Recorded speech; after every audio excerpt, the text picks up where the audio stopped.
김태형은 수소다, 그렇게 말씀을 드리고요. 수소가 미래를 이끌어가는 에너지원 중에서 가장 큰 부분을 차지할 거라고 생각을 하기 때문에 경기도민의 미래는 수소가 대신할 수 있다. 그래서 김태형은 수소다, 이렇게 말씀드리겠습니다. 네, 안녕하십니까. 경기도의원 김태형입니다. 화성 제5선 고구고요. 동탄 7동, 8동, 9동을 지역구로 하고 있습니다. 현재 일하고 있는 상임위원회는 미래과학협력위원회라고 AI, 반도체 등 미래 먹거리에 관련된 일을 하는 위원회 소속으로 열심히 경기도민의 행복을 위해서 활동하고 있습니다.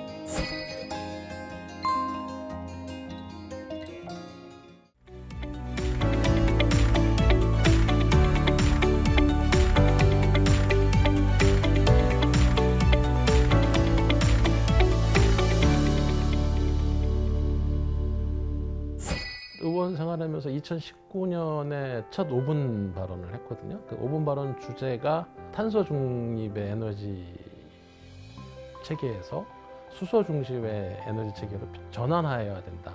탄소에서 수소로 전환해야 된다는 얘기를 처음을 좀 했고, 수소 산업 관련 지원 조례도 처음을 좀 만들었고, 탄소를 중심으로 하는 석탄, 석유 여러 가지를 이제 유한하다고 생각을 했거든요. 지금 매장량에 아직도 많이 남아 있다고 하지만은 언젠가는 고갈될 것이고, 더 큰 문제가 탄소를 에너지원으로 사용하다 보니까 이산화탄소 유해 물질이 계속 발생하고 있는 게 지금 최근에 이제 기후 문제, 기후 재앙에 가까운 문제에 많은 영향력을 끼치고 있다고 모든 사람들이 인정을 하고 있고, 반면에 수소는 저 같은 경우는 중학교 때 그거를 배웠는데, 물을 전기분해하면 수소하고 산소가 나오지 않습니까?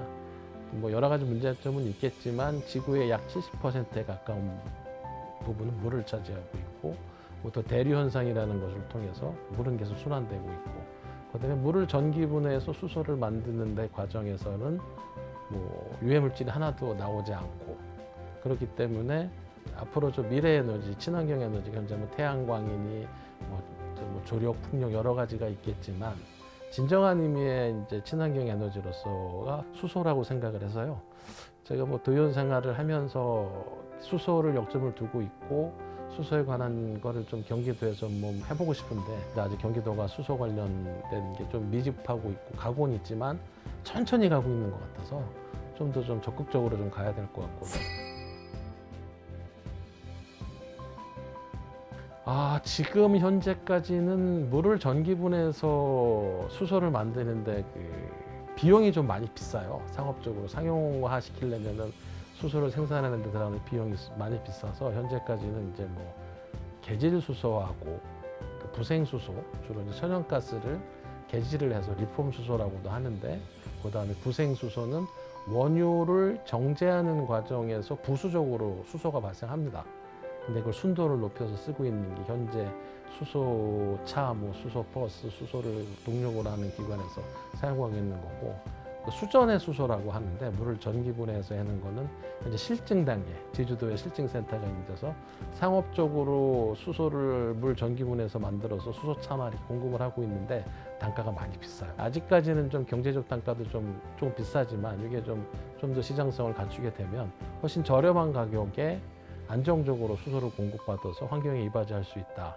그렇기 때문에 전 수소에너지가 이 탄소에너지, 탄소경제부터 수소경제로 전환을 해야 된다. 계속 그렇게 말씀을 드리고 있습니다. 잠깐 다리 얘기인데 도시환경위원회 전반기까지 있으면서 자립준비 청년이라고, 그전의 용어는 보호아동, 보호종료 아동이었었어요. 시설이나 보육시설, 시설이나 위탁가족 여러 가지 했다가 만 18세가 되면은 사회에 그냥 나와야 돼요.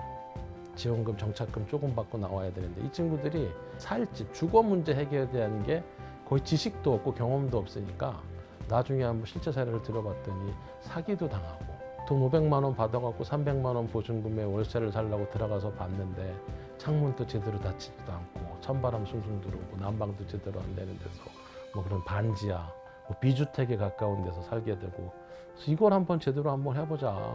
얘네들이 사회에 나왔을 때 주거 문제만큼은 한번 해결해보자 해서 경기도 자립준비 청년이라고 일단 용어를 좀 먼저 개정을 했고요. 보호아동, 보호종료 아동인 것보다는 나중에 법에서도 반영이 됐는데, 그거 시작을 해서 자립준비 청년들을 위한 주거복지 정책을 세우려고 노력을 해서 조금 반영이 된 게 뭐 경기도에서 행복주택을 이렇게 보급을 하고 있잖아요. 뭐 신혼부부, 노년층 한 가지 여러 가지 하고 있는데 그거는 공급을 하는 시기가 있어요.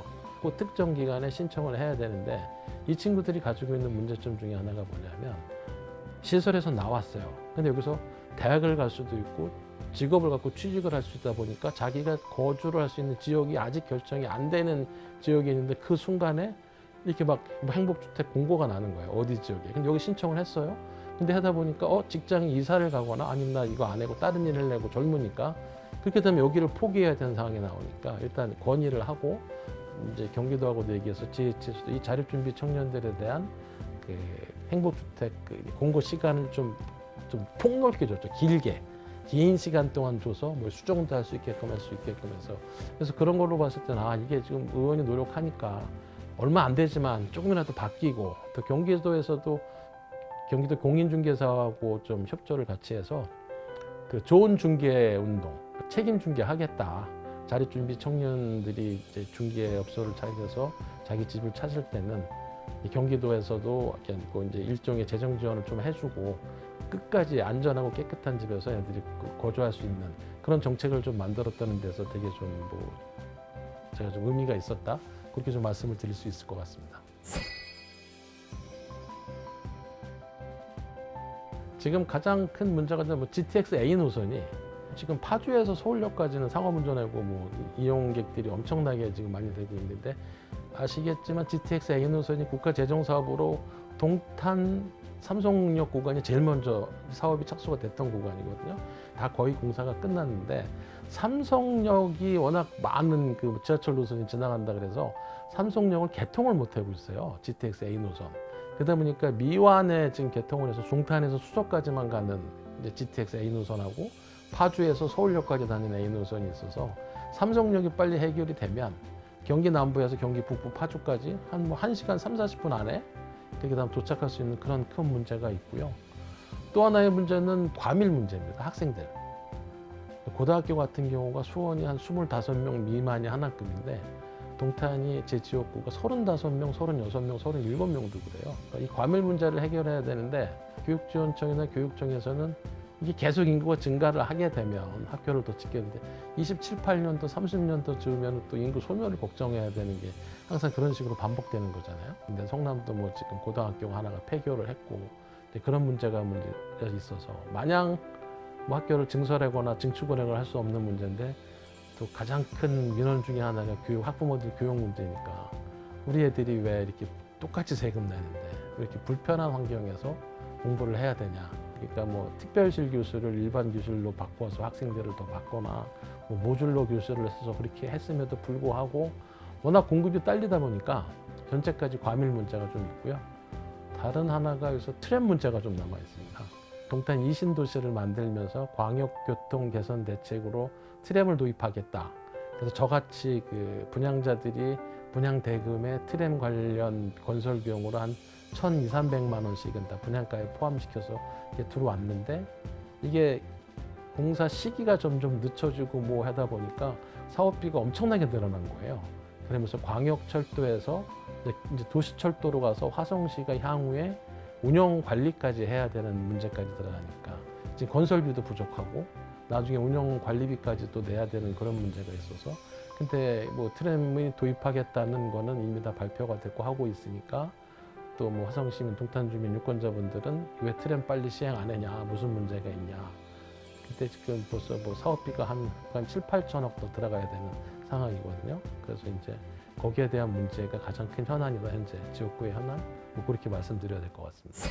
수소 에너지에 관심을 갖게 된 이유 중에 제가 정치를 하는 목표 중에 하나인 것도 환경에 대한 문제인식입니다. 우리가 현재 살고 있는 지구는 우리 후손들이 살 지구를 잠깐 빌려서 사용하고 있는 거다.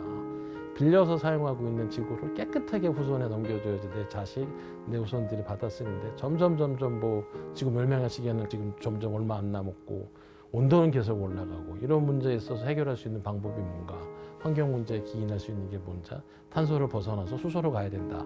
환경 문제 때문에 지금 정치하고 있는 데서 가장 영향을 좀 많이 받았다. 그렇게 말씀드릴 수 있을 것 같습니다.